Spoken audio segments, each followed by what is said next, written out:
The world's greatest feats of engineering have been performed by brainless insects and spiders. I'll be back in a moment with the amazing facts about wisdom of the wild.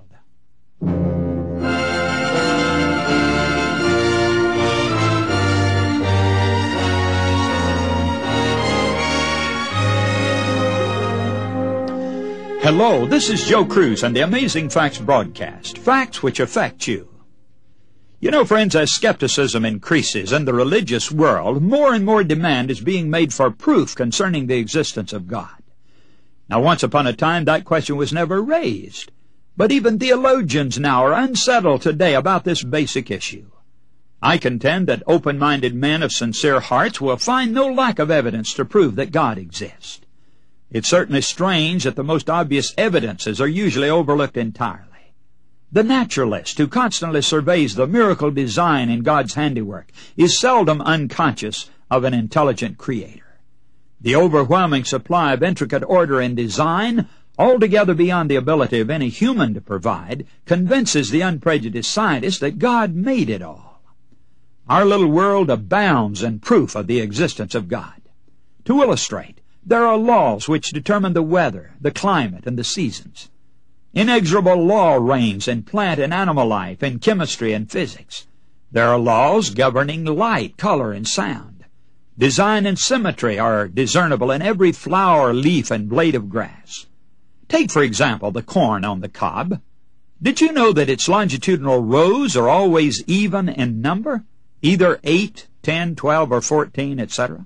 You'll never find an ear of corn having an odd number of rows of corn.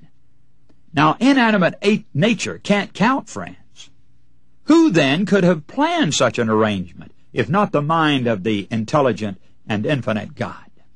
And then consider the tiny snow crystals with their graceful whorls and the delicately chiseled and beveled edges that decorate them.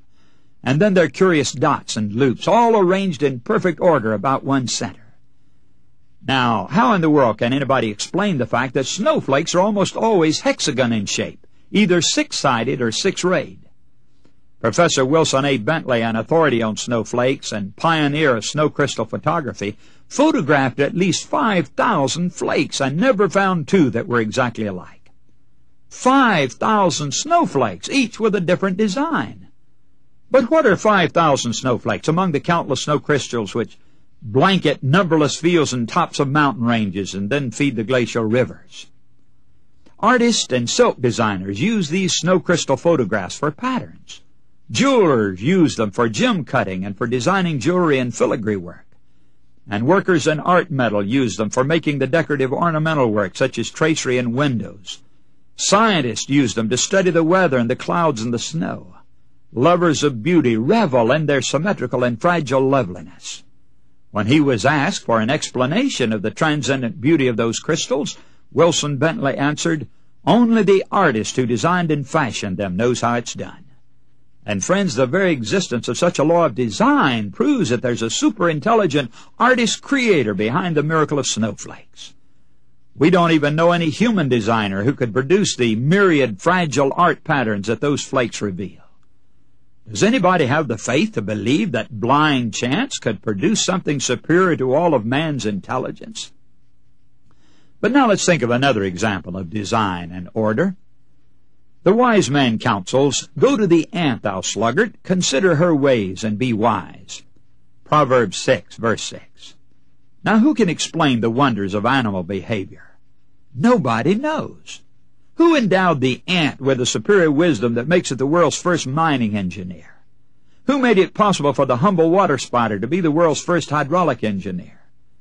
The water spider builds its nest underwater, fastening it to a rock or a log or stick, with the opening to the nest pointing downward.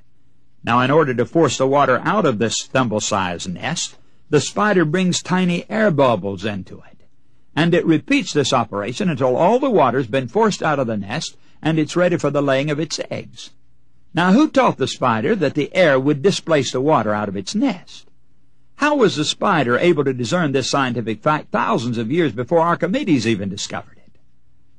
The shell spider is the world's first civil engineer. It lifts a shell, possibly 100 times its own weight, to a branch about 18 inches above the ground. And how it performs this feat of engineering is indeed a marvel of marvels. It first turns the shell downward in order to drain out the water that might be in it, and then it spins a web from the shell to the branch of a tree. The web shrinks as it dries, and it thus lifts the shell a little closer toward the branch. And so the spider spins another web, and still another, and each strand dries and lifts that shell just a little bit closer until the shell is hoisted and fastened to that branch. Bees are the world's first sanitary engineers. When a mouse enters the hive, the bees will actually sting that mouse to death. And inasmuch as bees are vegetarians, they don't feed on the carcass of the mouse, but in order to prevent the decaying corpse from contaminating the rest of the beehive, they seal it airtight with a special wax. And so perfectly is the work done that not the slightest taint of decay or the faintest odor can seep through it. Now, who taught these bees and gave them this marvelous wisdom? Oh, well, friends, the same God who bids his children today, "Be ye clean." Man has within himself a fully equipped World's Fair, far exceeding the wonders of any other World's Fair. If the living human body could be magnified 1,000,000 times, what mysterious processes we'd behold that would stagger the imagination. We're told that the tissues of our bodies are composed of 28 billion cells, and that each cell and tissue requires food for metabolism. Does man consciously contribute anything to the accomplishment of this stupendous process, friends? Not in the slightest degree. All that man does is partake of food and chew it, masticate it. The stomach, the intestines, the liver, the nerves, the heart, the blood, the lymph, they do the rest. The blood delivers the nourishment to each of these billions and billions of cells, and the body does the rest, forming the bones and the nerves and the muscles. Well, it's fascinating to observe how quickly the body counteracts disease when some kind of a disturbance occurs. An alarm is immediately sent out from the nerve center in the brain, at once setting in motion new activities in the body in its effort to overcome the difficulty. Swarms of white cells are quickly manufactured in the marrow of the bones, and these cells go forth to prevent any further intrusion of the invading germ. Restorative forces are at work, and healing has begun. Now, from whence does the body obtain this power to repair itself, friends?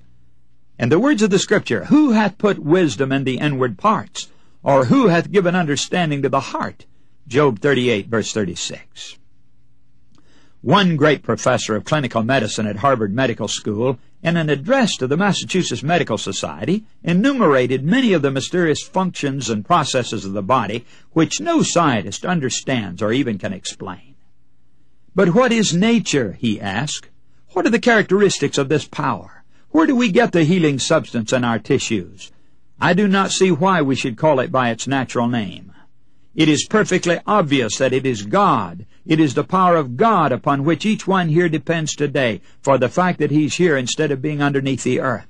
The medical profession has learned in studying disease more about the meaning of this word God than the vast majority of the so-called religious people. Why not tell this truth? Because it is true.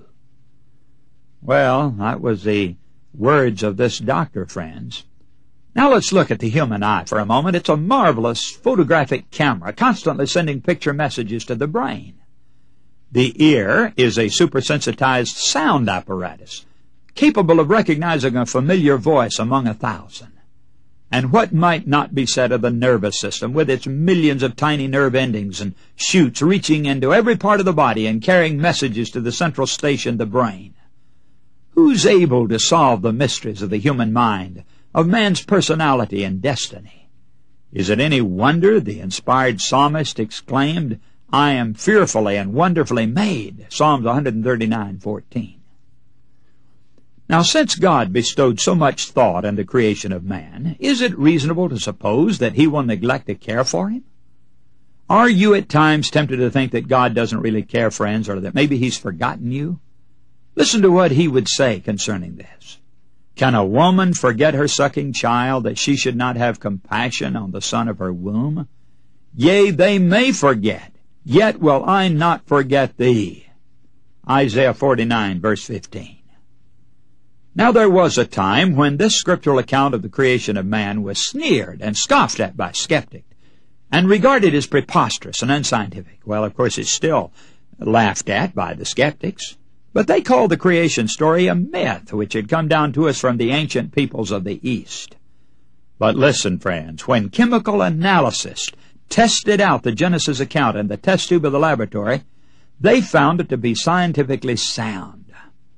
Modern scientists agree that the human body is composed of precisely the same elements as the dust of the ground. And that's what the Bible says. Now, how in the world would those ancient pagan philosophers know that the body was made up of the same elements that are found in the dust of the earth? They had no way to test those things like we do today. And so the Bible could not have gotten its information from those pagan sources at all. It had to come from some inspired source. Now, further proof that man was created from dust is demonstrated by the fact that in order to live, man must partake of food that comes from the dust of the ground. The inorganic elements of the earth are transformed in the body by the power of God into organic elements which sustain and maintain the life of man.